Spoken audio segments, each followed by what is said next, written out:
On today's episode, I am very excited to talk about our relationships after motherhood.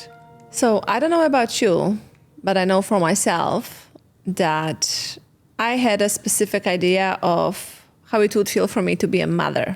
I was told by so many people that it will be the best experience of my life, that I will be joyful, happy, excited. It's just this experience of becoming a mother will elevate me in so many ways. And there's truth to that. It changed me. It broke me, it humbled me, and then I had to rebirth myself in so many ways as a new person. But I also want to talk about the real experience of motherhood that so many women navigate through and not so many women are open to share. Because if you say as a woman that motherhood can leave you exhausted, overwhelmed, confused, unsure about your identity,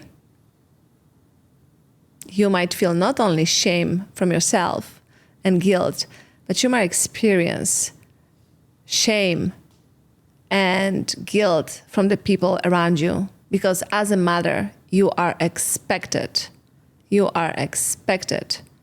to be always happy, always, because that's your role as a woman and as a mother.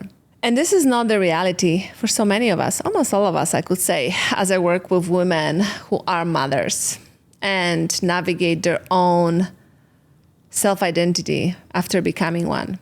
And nothing, no book, no course can prepare you for what it means to be in that role for the lifetime. I remember talking to my own mom, and she told me, Ludmila, I'm so happy for you. You are entering the best chapter of your life. And then we had our first son, and I looked in the mirror, and I couldn't recognize the person I was looking at. I had no idea who I was. And I was so confused because I was told that my experience will be completely different. And when I tried to have a conversation, an honest conversation with women around me, or even with my mom, and bless her heart, I love her, the response was, why are you complaining? You have a healthy child, healthy marriage, you are doing fine, just get on with this. And I did in so many ways. But I didn't realize that so many women unconsciously go through postpartum depression, that we are trying to navigate our hormones, that we are trying to figure out who we are right now when we went from 2-people relationship to 3-people relationship, and when our children need us so much. They are entitled to that because we bring them to this world. It requires so much patience. It requires such a presence. We don't speak of the nights that we don't sleep through. We are sleep deprived. We are hormonal. And I just want to bring the realness to this conversation, because motherhood has been the best experience and also the most challenging experience that I went through in my whole entire life. And I went through a lot of things. It can be very all-consuming. And it requires a lot of energy. It requires us as mothers, if we are ready for it, to reinvent ourselves and to heal our own attachment wounds that we've been carrying from our own childhood. Very often, our most intimate relationships with our partners and also with our children will mirror everything we were unaware of, or mirror everything that we still need to look at and heal within ourselves. Not everybody's ready for this. Not everybody understands that. I didn't understand that for the first few years of my son's birth, and I thought there was something wrong with me. I literally thought, what is wrong with me that I'm not this happy, joyful mother that I hear you have to be, apparently, because that's how motherhood feels like. And I remember thinking, I need to see someone because I'm just spiraling, and it felt so lonely and isolating. And we went from the party of 2 and a lot of romance, a lot of time together, and having time for our pleasure when we just felt like it, to being completely depleted and exhausted and sleep deprived. We didn't have any family around. And I think for many women, it looks the same or similar. If your experience was so much better, I'm so happy for you. But even if your experience was better in the beginning, motherhood will bring a lot of challenges through all the ages and chapters of this season. And many of us women are conditioned to take care of everybody else before we take care of ourselves, and especially our children. The whole idea of family changed so much in the last 100 years. We went from the relationship of the mother and the father being the center of the family to children being the center of the family. And what it does to the modern family is really taking the focus of the main relationship of the parents to the relationship of the children and with the children. And also it leaves us as adults and as couples completely overwhelmed and burned out. Because by the time we do everything for the kids, and if the kids are the priority always before the relationship, we don't have anything left for each other. And when we don't have anything left for each other, with time, we don't even recognize each other, ourselves, and what we are doing in this relationship. And we become so conditioned to just get up, feed the kids, take them to school, maybe connect in the evening, maybe even not. And we react and respond from autopilot. I think the divorce rate in the US right now is 50%. And one of the reasons is money, children, and the sex life. Children bring a lot of pressure to the marriage if you don't have a great, or the partnership, you don't have to be married, if you don't have a great foundation of your relationship. And a great foundation of a relationship is built by two individuals. You as a woman being, or at least feeling whole with yourself, and your partner being independent and whole with himself. And if that is absent, the child that comes into your world will rock your relationship to the core. I didn't realize myself how much of unhealed things I was carrying when I became a mother. I love my husband. We have an amazing relationship. We are now 12 years together. But the first years of motherhood, I was becoming undone. And I had no idea how to help myself because everybody around me was saying how amazing they were doing. And so many women I talked to, they were telling me how amazing they are doing. So I thought there is something wrong with me. Until I realized that there is so much stigma and there's so much shame to openly speak about the challenges of motherhood that so many women struggle in silence. And it doesn't have to be a struggle in silence. It can be an open communication and conversation that we all can have as society, as culture, as communities, as families. And so when I went on self-discovery of who do I want to be right now as a mother, because as I was showing up for my son, I was doing an amazing job in so many ways. And in so many ways, I had no idea what I was doing. And asking advice of my own mom that did her best wasn't enough for me. And the way I was raised in my old culture in Eastern Europe wasn't working for me. And so I literally had to commit to figuring out who do I want to become as a mother. And I had to come to realization that mothering is a relationship. It's a relationship you have with yourself and a relationship you have with your children. And if you focus your energy on building and healing relationship within yourself, it transfers to the relationship you have with your kids. If you are reactive, if you are impatient, if you are controlling, if you are fixing, if you tell them what they need to be and who they need to be constantly and how they have to behave, you are missing the most important part of this relationship. And it is a relationship. Now, 11 years later, I look at my older son and I notice how much of my own healing and evolving and growth as a woman and as his mother influenced him and impacted him as a boy who is now in the middle school. And I couldn't be more proud. But let me tell you, the challenges are not over. the hard years were really hard, and I wouldn't change it for a minute. Because of my firstborn son, I had an opportunity to change, and an opportunity to ask myself, who do I want to be in this world? Who do I want to be in this family? And how do I want to be a leader as a mother in my family unit? And I hope you ask yourself the same questions as well, because I know as much as you can be exhausted or overspent or overextended, you do want to be a great mother, because every woman I talk to feels guilty about not being good enough. And feeling not good enough as a mother or guilty isn't bringing anything positive to the relationship or to the energy of this container between you and your children. It distracts you from being present.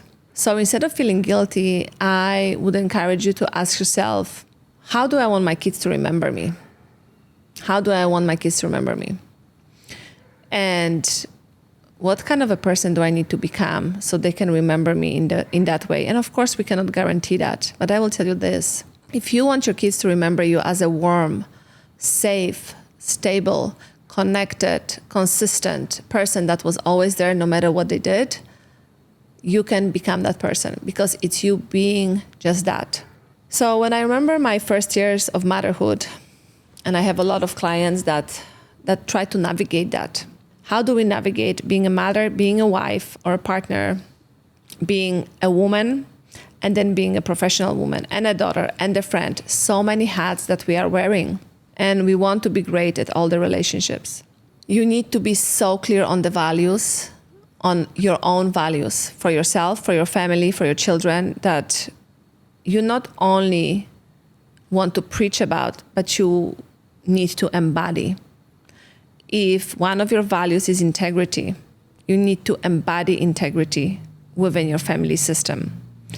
If one of your values is healthy conflict resolution, how are you navigating conflict with your spouse, with your partner, and with your children? I remember when I had no skills on self-regulation and managing my emotions, I used to be very reactive. And I remember this moment when I just started yelling at my son, and he looked at me and he said, "Mom, you are yelling at me, telling me that I need to stop yelling. That makes no sense." And of course, it doesn't make sense. So in the motherhood process, I discovered that I don't know more than my kids. Sometimes I do, sometimes I don't. They know a lot. They're smarter than we can imagine. And they're always mirrors to ourselves. So when my son said that to me, I had a choice in that moment to disagree with him and to be the parent that is authoritarian and tell him he has no right to speak to me this way. Or I had a choice of embracing it and saying, "You are right, son, and this is on me." And in that moment of decision making, you can completely change the trajectory of your relationship, or you can keep going on that path that creates more disconnection from yourself and your child. And I hope I can encourage you to be just very curious. I know it can be overwhelming to look in a mirror and see what you need to look for and look at and work with. I understand that, because this process isn't easy. But I want you to know that as a mother, you teach your kids about compassion, love, trust, safety, communication. You are together with your partner. You have such a huge impact on your kids' attachment style. Do they feel secure? Do they feel safe to be themselves authentically?